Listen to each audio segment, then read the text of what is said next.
We make an excuse for it and we justify it, even if we know it's not the right thing. I want the words to be out because some people could be feeling exactly the same way, but they feel like they're the only ones. And they don't want to reach out to somebody because they're like, who the fuck gives a fuck about what I'm going through, right? I taught you how to ride a fucking bike because I don't remember it at all. And that's a memory. I remember my daughter, my 14-year-old daughter. I remember my 15-year-old daughter. I remember my 11-year-old daughter. It sucks to say this, but one of the biggest things that we do is we're more scared of recovery than the fucking hell that we have built for ourselves and the hell that we are sitting in. Addiction is a crazy thing, dog. Addiction, there's people who don't understand addiction. There's people that think like, oh, why don't they just stop? Like, you don't fucking think they want to have a normal life? Several DMs of individuals that were about to take their lives that listened to every single video of mine and decided not to do it. I wasn't perfect, fuck, by any means. And I'm not saying I was. I'm just saying I've said my sorries and I hope that one day he can accept those sorries. It really made me feel like I was nothing. Like I'm trying to be a different person so that I can be the best father that I can be for them.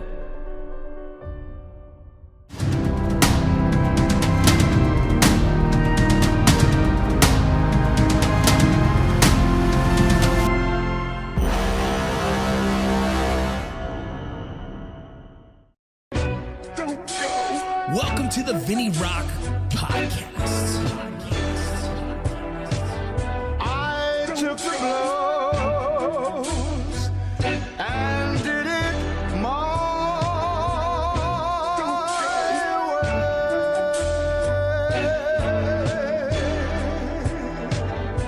way. It's time. The VinnyRoc podcast.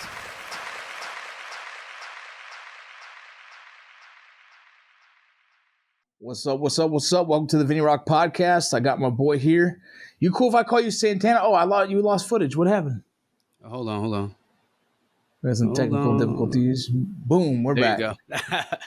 I got you. No worries. Got my boy Antonio Santana here. Santana, I seen your stuff on social media, and that's why I wanted to love to have you on here. And we ended up lucky enough to have a call together, and a lot of our thoughts aligned. So, Yes, sir. I'll tell the audience, man, you kind of blew up on the social media scene in TikTok, I think is where I saw it first. But it was these black and white videos with your voice reading poetry, I believe it was, correct? Yes, sir. And, yeah, it was. Yeah, and that shit blew up, bro, because I seen your stuff everywhere. Like I couldn't turn around, bro, on social media and not see your face with your voice and your poetry that you were reading. And so, I wanted to reach out to you and connect and have a podcast and talk about, what got you started in that as well as, what you're doing now. So, Emmett, man, thank you for that, brother. Actually, poetry has been something that I have kind of stumbled onto. I was in the Marine Corps for 4 years. Combat tours I did. I was in law enforcement for 10 years after that. So really, poetry was not one of our things, right? Every time I tell people about, that I write poetry and I was a Marine, it's always the constant joke. Do you write them in crayon and which is your favorite color and all that, whatever. Yeah, of course. So I always kind of it never was a part of what I would do, right? To combat a lot of the emotions that I was going through.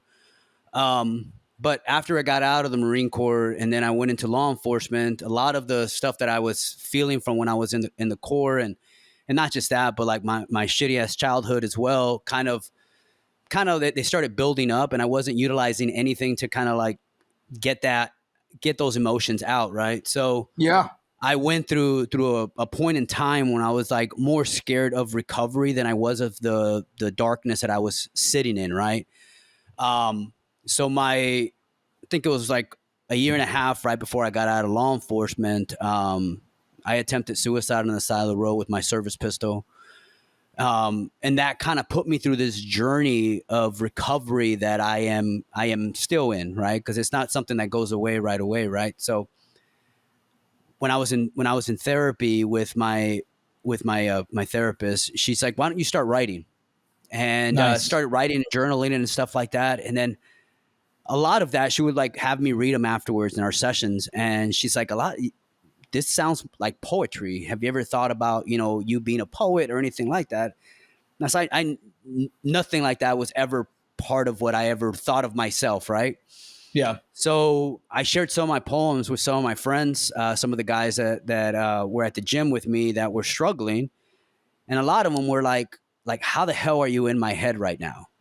So I think for me, it's like us as men, we kind of shut out a lot of those emotions, because if we feel that we are allowing people to see our darkness or allow people to see some of the stuff that we're going through, that we might seem weak, or, you know, we might not seem like we have it together. And a lot of the times, especially in the professions that we choose after we get out of the military, you know, we kind of have to have it all together. So like, you know, law enforcement, every other first responder community position, they always seem to feel like they have to keep it together, and they don't like to show that part of them. Yeah, So, well, there's reasons for that, right? Well, too, if you're in law enforcement or military and you say you're feeling a type of way about an incident or whatever scenario, well, then take your gun, put you in fucking admin position. You know what I mean? They take the shield from the warrior, essentially. Yeah. And so that stigma alone makes it hard for, you know, these individuals to express that they're feeling any type of way. And two, yes, society, it's not a societal norm, right? Not, at least it wasn't. I think we've been in a really good space in this generation that is opening up and allowing themselves to feel, right. To for me, is like when I did the acting thing, still trying to do the acting thing, but as I did acting classes, I felt that I became human again, because I was allowing myself to feel emotions or go through the spectrum of emotions, because now I had an excuse. I'm acting, you know what I mean? But yeah, I think you're right. Is men, it doesn't feel like it's a normal position for us to write poetry. And I don't know if you know, I'm a published author in poetry as well. You know what I mean? And that's awesome, brother. I've written poetry for many years. And, you know, the writing thing has been a therapeutic thing that I've used in my men's groups as well. That has actually, you know, I write, I'm a daily writer. I write all the time. I'm working on another book, but, you know, the writing has become a way of using it as a form of therapy in my men's group as well, because the way I see writing, you know, I started in poetry as well, because I think it was easier to just kind of put together quick thoughts and kind of compartmentalize those ideas. But as I started to really write like books and stuff, I realized that the therapeutic response to writing is almost 3 layers. And so it's the thought process of pulling the information and then putting it onto the paper physically, whether it be writing or typing. And then the second layer of it is reading it back to yourself and having to process it.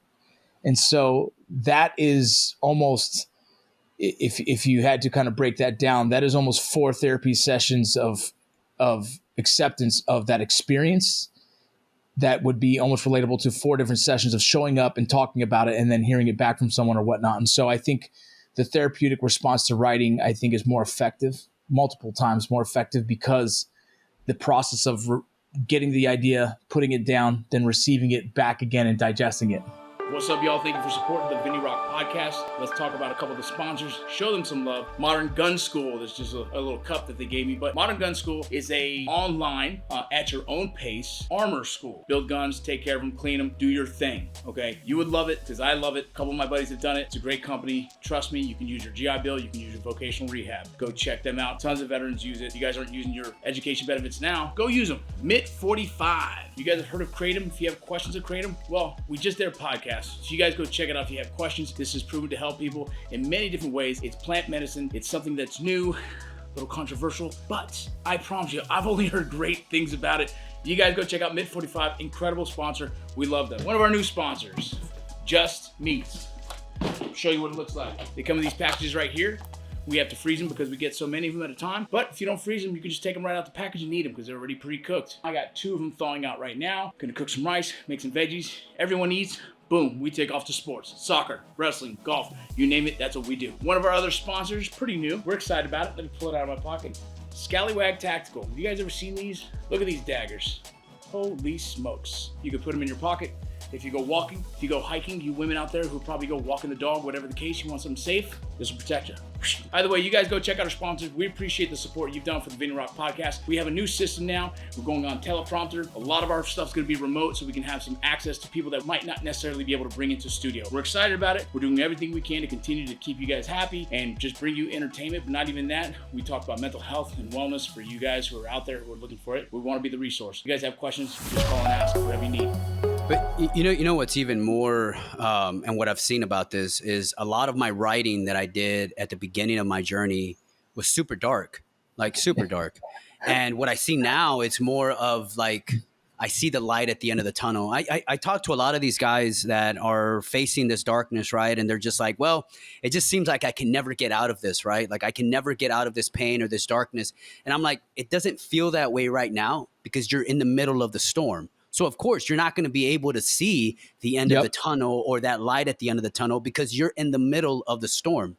You're fighting the norms of what you feel you should be like right now. And you're fighting against that. So of course, you're not going to be able to see the light right now. So when I go back and I look at my first book that I wrote, it's the same way. Like I look at what I was writing about, and I'm like, damn, this is super dark. But at the same time, it gives you that path of where you were at before and where you're at now. And it makes you appreciate that journey and that love. Yeah, it sucked. It sucked going through everything that you went through, right? But at the end of it, you start seeing like, okay, how did I grow from this? What shifted in myself? And I know that one of the things that I found so amazing about you is when you talked about how you've been sober for how long you've been sober. To me, that was something that I always felt I could never let go. Right? It was like, okay, I'm going to change, but I'm only going to change this much. But I'm still going to pull that old self that I had. I'm still going to pull him with me because I don't want to release everything about me. And alcohol was one of the things that like kept me going back to the old me because it was always a constant reminder of who I was. And it was always easy for me to fall back in there because alcohol was always a part of me. So I love that you spoke about that because I think a lot of us as men, and especially being, in law enforcement and the military, we've utilized alcohol as not just our coping mechanism, but as our lifeline to be able to make it through life, right? Mm-hmm. So I love that, man. Oh no, for sure, man. Like I never imagined a world where I would be sober. Just the other day, my son said, I was letting my 4-year-old drive my truck. We have this kind of back street and we go to the park. And so I let him sit in my lap and we kind of drive the truck, right? He's driving, he thinks he's fucking driving, right? My hand's under the thing and everything. And it's just, whatever. But my 15-year-old was like, Dad, did you ever do that with me? And I was like, yeah, but I probably needed you to actually drive. That's why I did it. Because the guy was back then was probably having him help me drive to the fucking liquor store. I don't know. Like I didn't make great choices when I was a drinker, but at the same time, it was a cultural thing.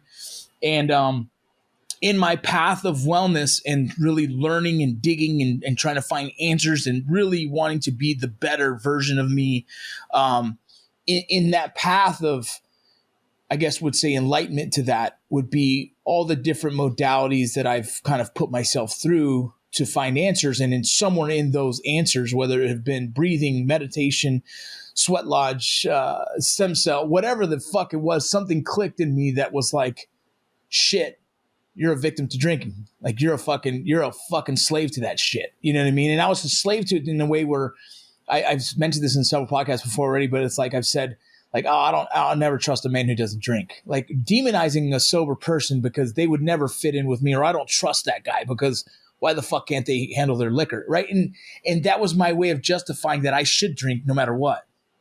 And you know what? And to me, I always made friends with people that drank. But I understand why that was, because a person that didn't drink made me analyze myself. Right? If they weren't drinking and they had that will and that power not to drink, then what the fuck is wrong with me? Like, why do I allow this to enslave me so much? Right? I knew what it was doing to me and I knew what it was doing to my family. I wasn't the best father and I wasn't the best husband. I made terrible fucking decision when I was drinking. I never made a good sound decision when I was drinking. So it's like, if I can see the data before me of what it was doing to me, I was so much enslaved to this, and I was so scared of letting it go that I still was okay and willing to jeopardize my family, jeopardize my relationship with my wife, jeopardize my children, the relationship I have with my children, just because I was so fucking scared of releasing this substance that had such a hold on me, that to now it's like I look back at those days and it fucking pisses me off, right? Because I'm just like, I am a strong individual, and how the fuck couldn't I see what it was doing to me and my family, just because I was scared of what that path would look like? How I think, to me, I was talking to this Air Force guy about 2 days ago, and I was trying to get him to go to a substance abuse program in California, and we were talking about it, and you could see like the part of him that the Hold on, my son is excited because he got his fire. Come here. He got his firefighter outfit he's been waiting for. I apologize about that. This is not common, but this dude gets his firefighter outfit. Oh, that is awesome, brother. We come from a long family of firefighters. All right, Pop. Oh, mama. I'm gonna finish this podcast. That is awesome, brother. Sorry, my father's a firefighter. My brother's a firefighter. My nephew's a firefighter. Okay, go, and then we'll talk later. Yes, sir. Love you. Close the door, please. Sorry about that. No. Hey, I was wondering if my kids were going to come in as well. So it doesn't stress me out, man. No. But you were saying you were talking to the Air Force veteran? No, yeah. So I was trying to get him to go to I've been talking to this guy named Ben. He's out of California. It's called Treehouse Recovery. Great program that they have up there. And I've sent 2 guys up there for him. But this guy, like, he wanted to get therapy. So, I run a nonprofit that provides free mental health services for veterans, first responders, and their families here in Texas. And so I had another nonprofit reach out to me and say, like, hey, you need to talk to this guy about, getting him some help. So I was like, all right, cool. But, 5 minutes into conversation, the guy was telling me about, some substance stuff that he was dealing with. And I was like, you might need a little bit more help than I can offer, right? So offered this program to him and everything like that. In the middle of the conversation, you can see like a battle be inside of him. The part of him that wanted to change was like, let's do this, let's do that. But then the other part of him was just like, I don't know if I can do this. I'm scared of doing this. What does this even look like? Like, I'm scared of leaving my family, like all of these excuses of why not to do it. And I told him, I was like, man, one of the biggest things that we do is it sucks to say this, but we're more scared of recovery than the fucking hell that we have built for ourselves and the hell that we are sitting in. We're more scared of seeing the light than we are in sitting in darkness because of the path that there is that you need to take, right? And at the end of the day, we're still talking to him for him to go. But like, I think that right there is something that we need to talk about. We need to talk to ourselves about. It's like, why do we fear recovery more than the darkness that we sit in? Yeah, does that make sense? It does. And I would imagine maybe some is not fear of the recovery, but fear of the unknown of what's the next steps or life without that, right? Like, there's a lot of studies in psychology about people who kind of grow comfort in chaos. You know what I mean? Yeah. And so like, they're like, yeah, that's home for them. That's their homeostasis. Like, normal is crazy. And if it's not crazy, they make it fucking crazy. It's that kind of like that type of personality that's self-destructive. Relationships can be like that. If you're in a really hectic relationship where it's just like almost verbally and physically abusive, like you almost, if you don't feel like you're having that, and I speak by experience, obviously not in this current relationship, but one of those where if it's not chaos, then it doesn't feel like love because you're so accustomed to what love is represented in that relationship as chaos and that it feels right. And it's like, fuck, what the fuck is wrong with me? And and these people who struggle with addiction is like, addiction is a crazy thing, dog. Like, addiction, there's people who don't understand addiction. There's people that think like, oh, why don't they just stop? Like, you don't fucking think they want to have a normal life? You don't think they want to have fucking comfort? Like, it's not that easy. And so it's hard to understand why people are afraid or not willing to take that next step, right? Why they live in their addiction and they're almost willing to die in that addiction. I don't understand it. I guess I was almost a part of that in the sense of, for so many years, I justified drinking when I knew it wasn't good for me. But, now that I'm not in that position, I have empathetic, views towards people who struggle with addiction. And I try and do the same. I'm connected to a lot of different clinics around the nation that I send veterans or first responders to as well, for the same exact reason, is that I just want to help them get through it. You know, and one of the biggest things about it is I when I started, you know, being sober. So I've been sober for about 1 year and 6 months.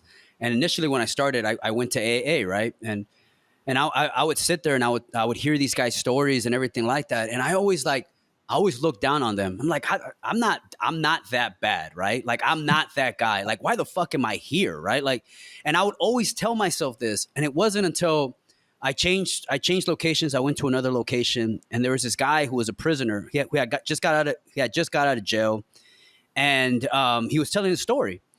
And I was hearing him out, and basically he's like, man, I always had to show strength. He sold drugs and a bunch of stuff, and he had a crew, and he was just like, I always had to show my crew that, you know, I was strong and I was all this and stuff like that. And I was thinking back when I was a cop, and I'm like, fuck, that's exactly the way that I was. I always felt that I couldn't show anybody that any weakness, anything, because if not, then people would think that I am a liability to them, right? Yeah. So after that, I got up and I spoke and I said my side of the story. But I'm like, you know, here you have one walk of life, you know, a guy in and out of jail and everything like that. Here you have myself as a police officer, military, and everything like that. But we ran the same way. The same concept of what he thought he should live his life like. It's the same way myself, as just trying to live the right way, was doing the same thing. So thank God I never took that left and gone and got incarcerated or anything like that. But there's a possibility, right? Yeah. What if that would have happened to me? What if I would have really been engulfed by this addiction, and I would have taken that left, and something would have happened if I would have been incarcerated? So as much as we look at this situation like, oh, well, you know, why am I here? Like, I don't need this. It's not as bad, whatever like that. Really take a real hard look at yourself and what your decisions were when you were on this, and see if that could have been a possibility. Does that make sense? Yeah, absolutely. It's, you know, the parallels between convicts and military members who joined at 18 are very similar. As most of these kids are looking for a home, looking for something that's bigger than them, looking for love, looking for companionship and camaraderie. And it's no different than guys who grew up in the street with no parents or no father figure and trying to find love within a gang, trying to find love within an organization that's bigger than them to represent and feel purpose. Right? It's no different. The parallels of those two. When I was working in the prison system, I tripped out at how similar me and some of these inmates were, besides the fact that, like you said, I went one direction, they went other. The fork in the road, you know what I mean? Like, I chose not to get in trouble, but my path was its own war, and so was theirs as their own war. You know what I mean? And I've talked to one of my good friends from the Mayans, Richard Cabral. You know, he spent a lot of time in prison, and we had a lot of chemistry on the conversations of that, on how parallel the warriors. It was like there were still warrior lifestyles, but his warrior lifestyle was not based on us serving a country. His was serving his community, serving his gang. And whether I think that's right or wrong, it's irrelevant. The mental aspect of the purpose of why he did it is the same as us serving our country. And so like you have to be able to step out of that box and be like, okay, I get their situation and their trauma. So in their head, what they were doing was right. Just like how we were justifying everything we did for our country, right? You know, putting ourselves in the war, you know, putting our bodies through what we went through and everything. Like, we're justifying everything, being away from our families. All of that was for the greater good, right? But, you know, for us, it was different. It was, you know, we were going to war. We were protecting our homeland. For them, is they were protecting their streets. They were protecting their gang, their gang members and everything. So it was the same concept. So if you look at it, you know, we just took different paths. It's the same lifestyle in many different. It's the same lifestyle in many ways, same belief system, but it's just a different approach. Right, and I think that's the same when it comes to like alcohol. Like, me and other drinkers, we different lifestyles, but we all end up in the same spot where we're like, "Fuck, we need to be sober." Yeah.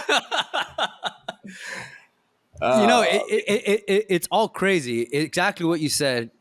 Different path to get to the same place where you're at, right? So all these individuals that you go and you see in AA, they all took different paths, but they're all in one room trying to get better, right? So like, to me, I started looking at it that way. I started looking at it in a way that, you know, all of these guys, their stories are different from mine, right? But they all came to the same path, the same understanding that this thing is overtaking their lives, and they need to do something more, right?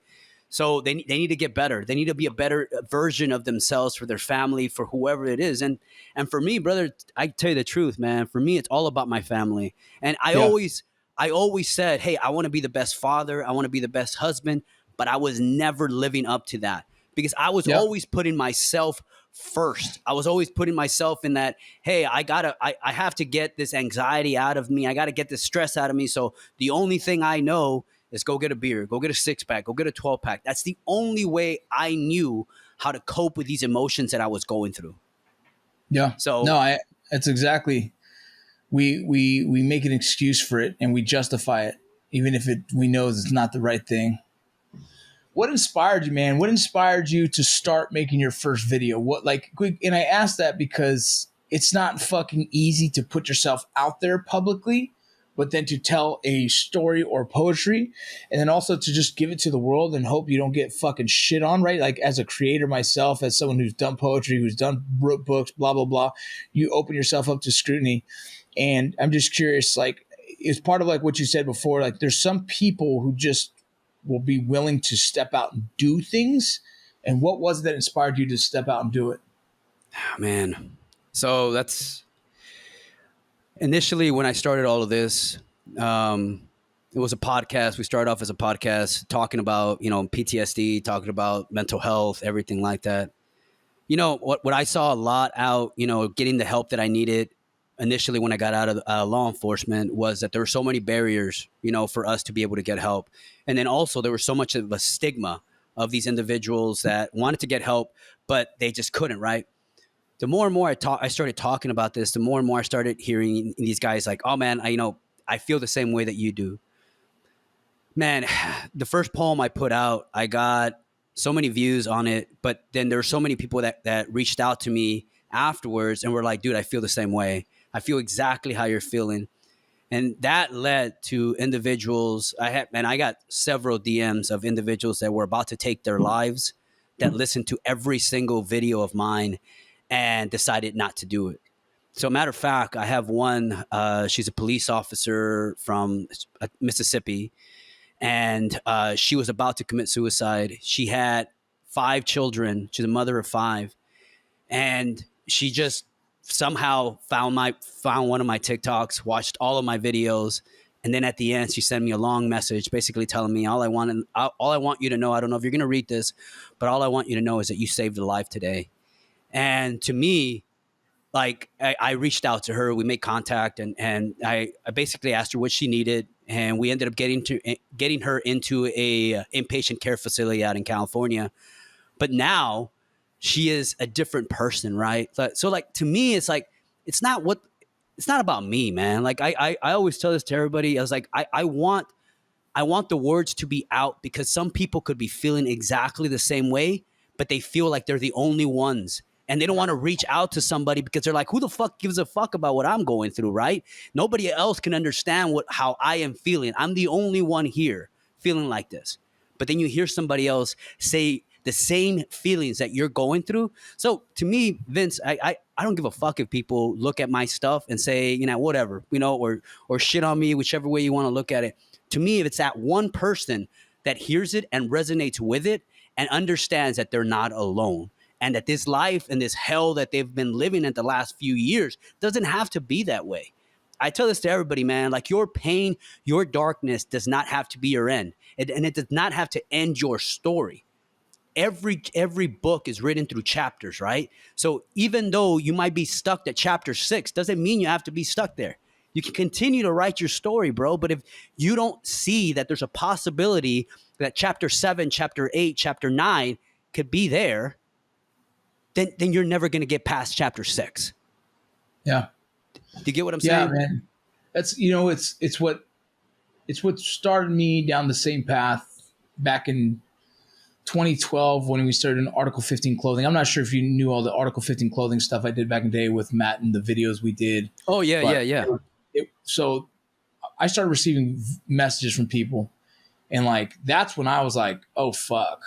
we're doing something here that is bigger than these fucking videos. It's bigger than that, dude. Like, you know, I kind of thought like, man, it's why I do what I do now. It started there. Like the seed was planted at that moment when people were saying, well, we're saving their lives. We're you know, all the same exact kind of messaging. Right. And I was like, and I think it affected everyone a certain way, but it hit me in a way that was even more profound, that like, yeah, but we're not doing anything. We're just doing comedy. It's fucking kind of goofy, right? And then it made me feel like, fuck, what can we do more? So then we started donating to charities that, you know, address different issues. And then even more so, I'm like, man, I'm a serious person by writing, but on film, I'm always doing goofy shit because it's fun.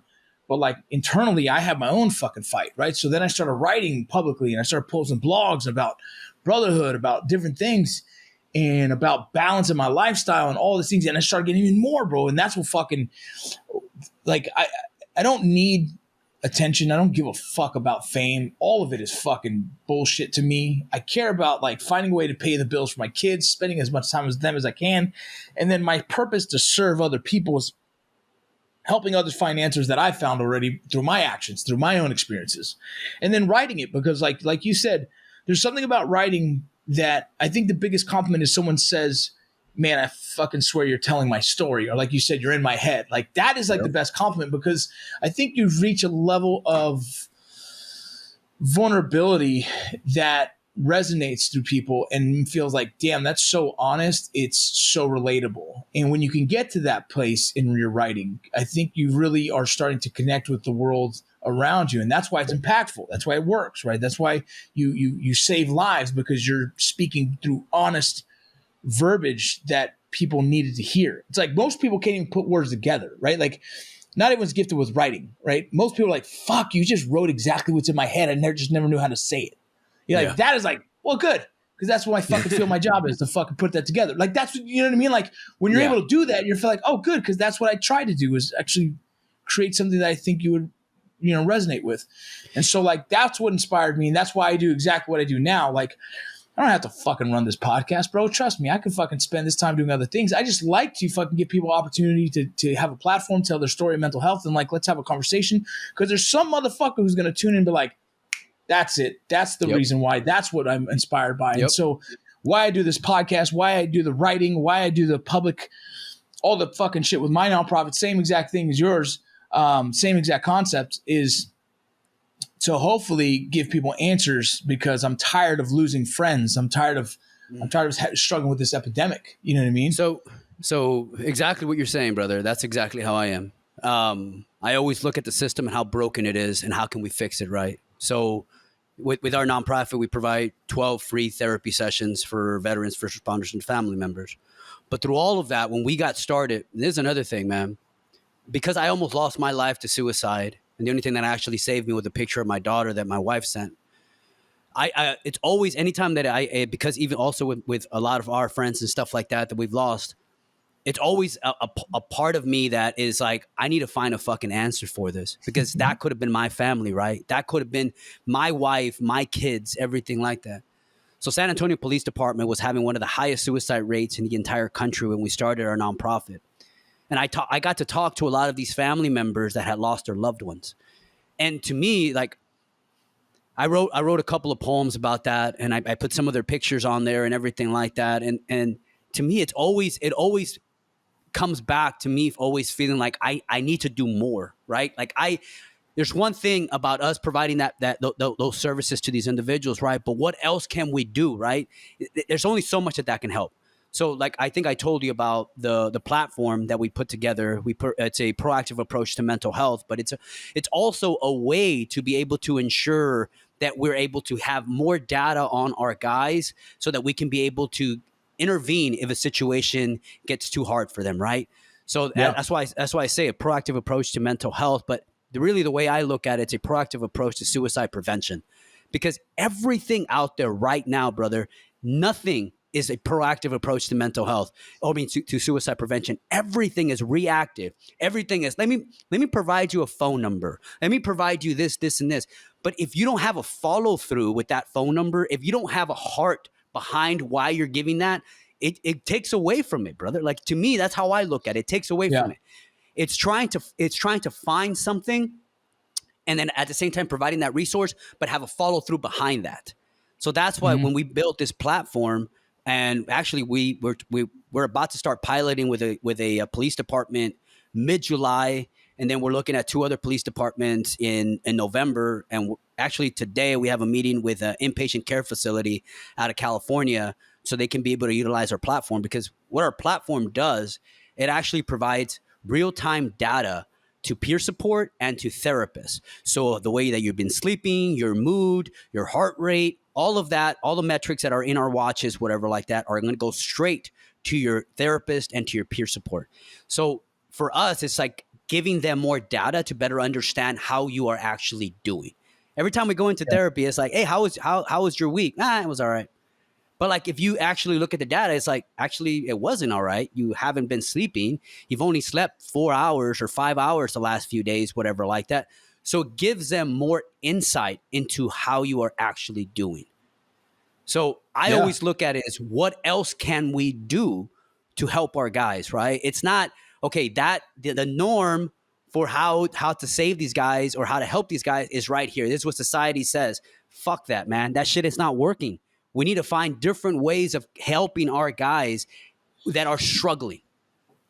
I smile because you have the same pressure, or you give yourself the same pressure I give myself. Like, it's the same. You by word for word, dude. What I tell my wife is like, I'm not doing enough. And she goes, you're doing as much as you can. I said, but it's still not enough. And it fucking haunts me, bro, because like, I just want to continue to create the ability to help people, you know what I mean? And I get frustrated that I'm not able to at the capacity that I want, you know? And I 100% agree. Look, there's hundreds of thousands of veteran nonprofits, hundreds of thousands of them, bro. And so, like I said, I'm finishing my master's. I'm working on getting accepted into a PhD program. I'm fucking very serious about being a part of the solution in this. And when I say that is like, I've studied a lot of nonprofits. I've watched a lot of them do what they do. I've worked with a lot of nonprofits, and a lot of nonprofits don't even address healing the individual first. The foundational thing that we need to do for all people is heal, fix, before they can kind of like find any kind of resolve in life. They have to get that resolved, right? And then it's like, introduce them to a community. Everyone wants community, right? Find the community that works for you. I'm not a dancer, so you won't find me no veteran dance groups. You know what I mean? It's just, And so like when you have 100,000 different veteran organizations who are trying to help with veteran suicide, law enforcement suicide, and they have these programs that I find like, those are cool, but we have to fix these people first. We have like the proactive approach. That's exactly what we do. We address all the areas to try and have people live healthier lifestyles, right? Like, live a healthier lifestyle. Trust me, you'll find crisis a lot less than the dude who fucking lives on the edge. You know what I mean? Oh, hell yeah. Yeah. And so like, that's what we do. We try and teach that, because too many, and I'm all of the nonprofits who are making efforts. Thank you. I'm not shitting on any of them. Like, fuck, we need everything that's going to work, right? Hell yeah. But if you're not fucking fixing the foundational issues that drive people to drinking, that drive people to fucking to do stupid shit because they're running from fucking facing their trauma, to drive people from fucking having financial issues, relationship issues, right? The top 5 reasons why people commit suicide: relationships, finances, trauma, addiction, pain. Top 5 reasons why anyone takes their life. That's the top 5. So if you're not doing anything to address those areas first on anybody, well, then you have a potential leak that's going to fucking flood them out. It's going to fucking flood them out, dude. You know what I mean? You're just waiting on the day, because there's like, oh, let's go hang out and play softball every fucking Wednesday. Like, yeah, that's good for community. But are you fixing these individuals, or are they just fucking putting a finger on a hole and hopefully, if God, it doesn't fucking come off? You know what I mean? Like, that's how I see it. It's like, we need all these other organizations to step up. Yes. But we need to heal everyone first. We need to fix them. So if you look at, I always look at why nonprofits got started, right? Or why, all of these nonprofits are in existence, right? So I started my nonprofit because I saw a problem with the VA system, right? If you look at and I'm not shitting on the VA system, but there's so many problems with it, right? The first time that I went to the VA system to get help and get therapy, first thing they want to do is shove pills down my throat. You're not solving you're not solving a problem there, right? That's the story for all of us, dude. Yeah, you're trying to minimize my emotions and what I'm going through. You're trying to do the same thing that alcohol does to me. So it's like, how are you solving the problem? By shoving pills down my throat, but not addressing the underlying issues of why I am where I am? Might as well hand me a 6-pack of beer. Hell yeah, that's exactly what I say. So it's like, how were you trying to solve my issues by shoving pills, by shoving another substance down my throat that is only going to numb me even further? Well, I'll tell you one thing, Vince, that really made me feel like I was nothing. I was at church one time, right? And I had my family next to me, and there was this lady in probably like two pews down, right? And she had her hands raised. She was crying. She was like, asking, like just praising God and all this stuff, whatever like that. And here I am near my family, my beautiful girls, my beautiful wife, and I couldn't feel shit. I couldn't feel anything.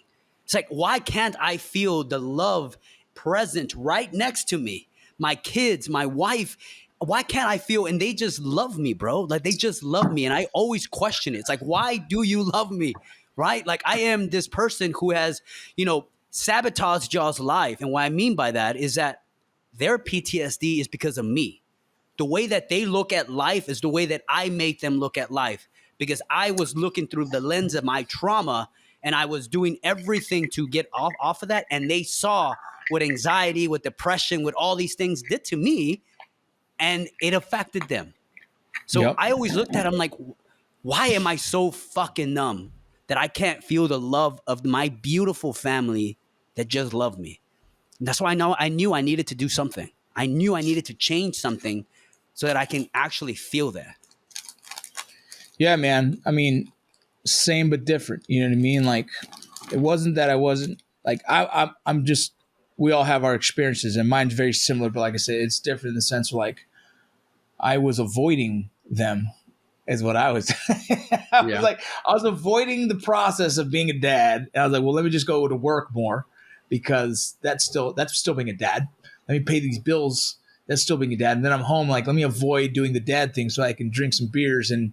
If you want me to teach you to ride a bike, let me get a good buzz on first. You know what I mean? It's like, damn, that's exactly how I was. Yeah. I tell people, like, they're like, hey, my 21-year-old, I've mentioned it several times, but it's relevant. She goes, do you remember teaching me how to ride a bike, Dad? And I was like, and she was excited about it, dog. She was excited to like, man, you remember that? And I'm like, nope. I taught you how to ride a fucking bike? I have no fucking clue. If I did, I was definitely fucking sheets to the wind, dog, because I don't remember it at all. And that's a memory. I remember my daughter, my 14-year-old daughter. I remember my 15-year-old daughter. I remember my 11-year-old daughter. But I don't remember my 18-year-old daughter or 21-year-old daughter. Dude, those are my combat years. You know what I mean? Those are my deep in the trenches years of after the military, going into law enforcement, and like, yeah, those were my trenches years, dog. You know what I mean? And I don't remember them. Yeah, that I had my oldest daughter is so much like me, man. She loves art. She loves painting. She loves writing, everything like that. She's very artistic. And I know that I've made a big impact on her, and that kills me, bro. Like, it fucking kills me when I think about that, because I wasn't being the best father that I could be at that point, man. Like, I wasn't at all. And that part is what makes me feel as if very low about myself, right? That happened. But then at the same time too, it's like, I can allow that to like consume me and make me feel shitty about myself and bring me down, or I can do something about it. Right. So yeah, like I'm trying to be a different person so that I can be the best father that I can be for them. Does that make sense? Like, I don't want to be that person anymore. Listen, bro, you're preaching to the fucking choir here, homeboy. Let me tell you this. Bro. Someone told me, so for a long time I held guilt, and I've forgiven myself. I definitely have, because I've proven to myself with actions that, like, now I'm not that dude anymore. I'm 5 years sober, homie. I'm not that dude anymore, right? Like, being relevant in these kids' life, I'm not that dude anymore. I had to prove it to myself to like let go of the guilt I carried for so many fucking years. And if I think about it enough, it'll still hurt. Like I could bring myself to tears when I think like, fuck, man, what a dumbass I was. But that doesn't mean I'll ever forget. So I will always carry that burden in knowing that they might always have resentment towards me because of those actions. But I've forgiven myself. They're going to have to do their part and forgive me for that. And that's on them. That's on their timeline. That's on their own time when they decide like, hey, I'll forgive dad for that shit. That's on them. But I've forgiven me already. But I'll always carry the burden knowing they might have resentment forever if they don't ever accept it. And I think that's where I'm at, brother. I think I am struggling with that part where, so you asked me before we started this, like to share one of my most watched videos. And one of my most watched videos is a poem that I wrote for my daughter. And actually we had got in a little argument, me and her. And I think what hurt the most about it is that like our argument, like we used to have, my daughter, I've never talked to her like a kid. Like I always talked to her like a grown up. I've always had like deep conversations with her about life, about God, about the universe, about trees, everything. Like we always have deep conversations. And, this time she wasn't hearing me out. Like we weren't having a debate. She had just shut me down and she's just like, no, you're wrong. And that's it. And man, it was really hard for me to hear my baby girl like that, So How old is she? She's 10. 11. She's 11 now. She just turned 11. So it was hard for me to hear her like that, right? And I came to the garage and I started writing and I put some music behind it and I showed it to her and we had a moment, right? And then like basically I was telling her, and it's like, you're gonna grow up and you're gonna do big things and everything like that, but you will always be my little girl. Doesn't matter how old you get, how, where you go, you will always be my little girl. And I wanted her to know that, because as much as she grows and she starts thinking that, she knows everything, which, all these kids at a certain age, they feel like they know everything. But like at the same time, I always want her to feel like she can still come back to daddy and be like, just lay everything down with me and be open. You know what I'm saying? She knows that she's my baby girl. You know what I'm saying? So, but it was a good moment for us to like share that together. Yeah, it's tough, man. I have an older son who harbors a ton of resentment, and I wasn't, like I said, I wasn't the greatest dad. I used to spank my kids, and in his opinion, he thought I abused him by spanking him. I don't agree, but if that's what he felt, then that's valid, right? Yeah. And so I said, man, I saw the error in my ways. I was raised by a man who spanked me. I was raised by a man who did more than spank me. He fucking got me, boy, And I've forgiven my father. I don't hold any resentments toward him. I really believe it was everything that happened to me was warranted because I was a fucking clown, right? I did dumb shit. But we're in a different era, and me and his mom is divorced, and so I think partly she didn't agree with it, so she gave him her opinions of it, and he holds resentment, and I've tried to fix that relationship countless times, and it's a challenging one for me. It's one of my things. Look, I have 8 kids. One of them's going to hate me, and right now he doesn't see me favorably. You know what I mean? And it is what it is. I think one day we'll have a heart-to-heart conversation when he's old enough and ready to really have that. I think he's still, I think he was hurt from the original divorce. I think he was hurt from the second divorce. And I think he never felt, I don't think he ever felt he comfortable in my marriage now, which 8 years, right? He just wasn't happy with it. So he moved back with his birth mom a few years back. And so we've had this it's a hard relationship to manage because, he'll text me out of nowhere pretty angry about things that I'm like, where's that coming from, dude? So it's just one of those, like, he's got a lot going on and he's shitting all over me for it. And he believes it's valid and I'll let him, I'll let him for the most part. I said my piece a couple times, like, bro, whatever. And when he's 18, if he wants to fucking fight me, he can, I'll let him. I don't care. You know what I mean? I'm in the space where I'm like, next year you're 18. And if you want to throw down with me. I'll let you hit me all you want. And if that helps, so I can have a normal relationship with my son in the sense where we can squash all the beef and I can prove to him I'm a different man. I've been a different man. Is where I want to get to with that with my son. I love that kid, and it's my son. I love him. I love him to death. And I like I said, I wasn't perfect, fuck, by any means. And I'm not saying I was. I'm just saying I've said my sorries, and I hope that one day he can accept those sorries. And I'll always still carry the burden of knowing that if he has resentment towards me for the rest of his life, he's more than welcome to. That's on him, right? But I wrote this the other day, man, just thinking of it because I keep thinking about that relationship. I'm like, fuck, man. And so I just wrote this, let's see, on the 19th. It says, if me being the enemy makes you more successful because you carry that resentment as motivation, then I'll be that for you. But if I'm the excuse as to why you are not successful and you use my name as a scapegoat to blame, that son, I will not be a part of that journey. And so I was thinking, like, if the pain you feel because of how I raised you and the divorces and everything becomes a motivation to his success, so be it. I'll be that guy. You could pin that tail on this donkey, homeboy, all day long. But if I'm the reason for his lack of success because of the blame, because of how I raised him, if I become the person to blame of why he's unhappy with life, that's a side of the story that I don't want to hold on to. I want him to find success.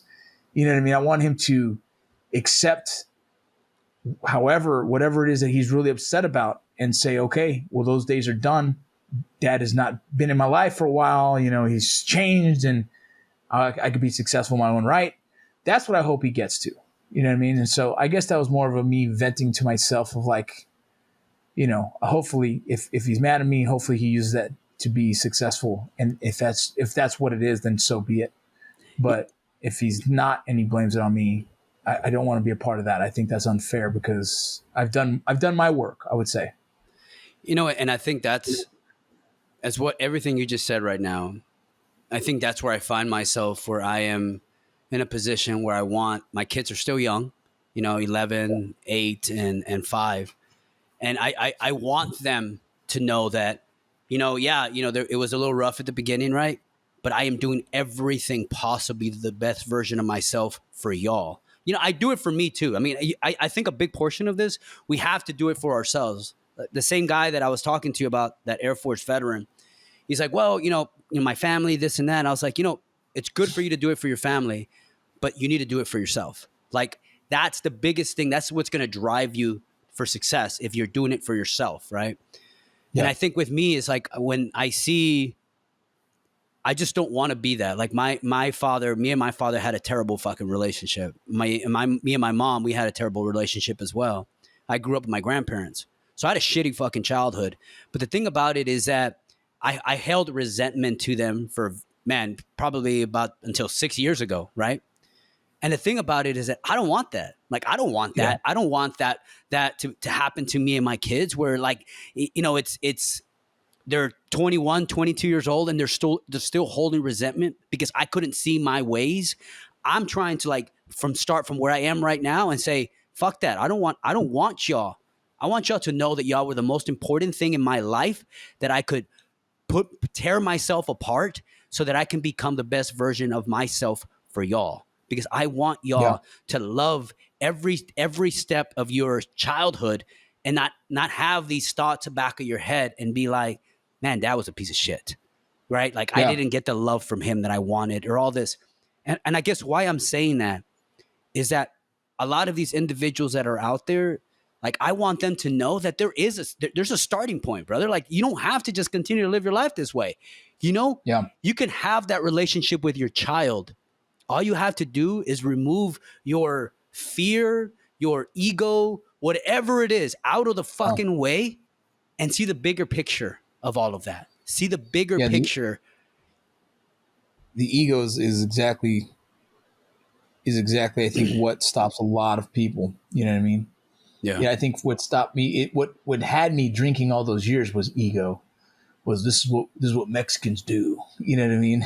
This is what baseball players do. This is what special operations guys do. You know, like this is just you know, fill in the blank with whatever I was doing at the time, just because I needed another excuse. And then I filled in that same blank with like, oh, it's Christmas, or it's his birthday, it's the anniversary day, it's the, you know, every reason to drink. There's always a reason to drink.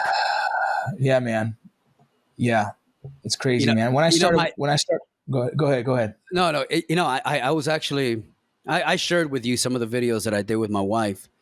Yeah. And we did, I think it was a total of like 5 videos that we did. And that was the fucking hardest thing I ever did, Vince. Seriously. Sure. I remember sitting there with her and then just scared of what she had to say. Because I think, you know, I tell myself this all the time that, you know, exactly what you said, you know, I fucked up. You know, I'm trying to like, you know, be better and be this better person and stuff like that. But still, like sometimes hearing it from my wife about, you know, how I affected them. And I told this, I said this in one of the podcasts that we did. I said, I know I can be a fucking dark cloud. You know, I know that I can be a dark cloud over y'all. And that kills me, right? So sometimes it's hard to understand, or it's hard to hear how you've impacted their lives. But now, like, we're going to church together. Nice. You know, my wife is like, me and her have a better relationship. We have better communication. So I think with me, it's like, you have to understand that the starting point is going to suck every fucking time, right? The starting point is always going to suck. And this whole concept of what you just said, there's always a fucking reason why to drink.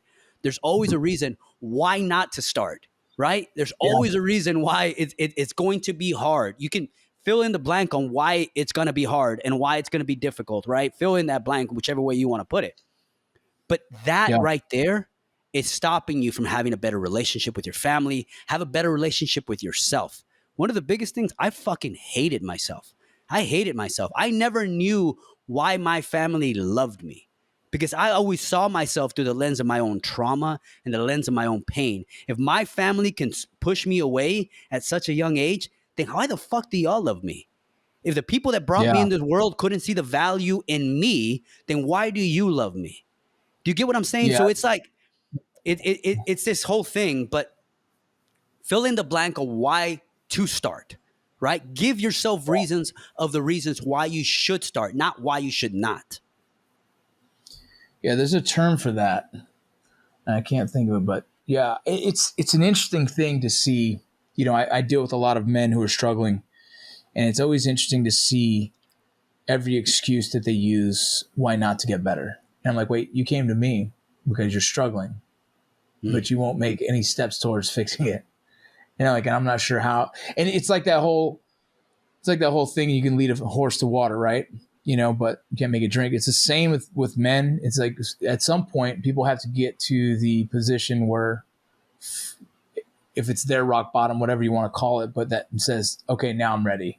And that's a hard place to get to, man. A hard place to get to, be like, okay, now I'm ready for your help. I'm like, fuck, dude. You knew you needed help a long time ago, and you're still, you know. And so that's a crazy thing to know. A lot of men won't reach out, and when they do, still, like you said, still won't make the changes needed. And, you know, and I think a lot of us, we think that if we raise our hand and then somebody acknowledges us and says, hey, okay, I'll give you the help, that it's just going to be a quick fucking fix. Man, you know, I've been, 6-7 years out of law enforcement. And through that has been a transition from phases of getting better, you know? Yeah. But the thing about it too, it's like, it's exactly what you said. You don't utilize just one modality, bro. Fucking take every single modality to try to fix yourself. Because at the same time, you're going to hit some plateau in that one modality that you're utilizing, and you're not going to get the results that you want. It's exactly like working out. You know, when I started all this, working out was my way of coping. I worked out like a motherfucker, man. Like I worked out every single day, 2 times a day, 2.5 hours, super crazy workouts and stuff like that. But it got to a certain extent where that wasn't filling me anymore. You know, so I went back to drinking. I went back to doing all these other stuff, whatever like that. But when you start plateauing, find a different modality. Find something else that's going to be able to pass that plateau and get you better. You know, so I did hyperbaric chamber therapy in Colorado, was it last December? Man, I can tell you one thing, man. The experience that I had doing that, I love hiking. Hiking is one of my number one things to do as well. And hiking, you know, in the mountains and everything like that every single day. I made a good friend from Colorado. Was from Canada, special ops guy from over there, David. Amazing dude, brother. And every single day we spoke about politics, spoke about religion, spoke about our family, spoke about everything, man. And both of us have the same political views, so that was easy, you know. So, Yeah. so we like everything that we spoke about was a deep conversation. And I remember the first time that I approached him and I was talking to him, and I shared with him a poem. It was the first day I met with him. And the guy started getting teary-eyed and everything like that. And then afterwards, he was like, the last day that we were together, he's like, I knew it was going to be a good trip after that first day. Because like I knew that you were not going to be one of those guys that was just going to be like sugarcoating shit, hiding behind your mask, all of that. You were going to say exactly the way it fucking is. Because I tell you one thing, Vince, man, I am tired of hiding behind that mask. I am tired of showing, you know, that I don't have a vulnerable side, or I don't have pain and all of the stuff that I've gone through. Fuck that, man. I would rather show that, because what that does, it opens conversations with that other individual. They might be a little bit, might start off a little hard, that conversation at the beginning, but that conversation will start. I've had several people that kind of shared a little bit of my darkness with them, and all of a sudden I talk to them every single day. They're having something go on with them, and they're, hey man, I want to talk to you about this. I want to talk to you about this and stuff like that. I would rather have that than have a bunch of people walking around with a fucking mask on their face. Yeah. I agree, bro. Well, bro, do me a favor, man. Tell the audience where they can find you on social media, as well as where they can support your nonprofit. So on social media, I have Frontline Strong nonprofit. That is for our nonprofit. And then Warriors at Arms 44 is my Instagram. But then also to our website for our that platform that I was telling you about, that proactive approach to suicide prevention. Yeah. It's weempowered.com. And hopefully within the next few months, you know, we'll start launching out and everything like that. But it's just, you know, it's a slow process, but it's a process that I know that I'm going to put everything behind, because I know our guys need this. Yeah, dude. Hey, in September 13th through 15th, we're going to be hosting a retreat. I'd love to save you a slot to go through it with us. I would love it, brother.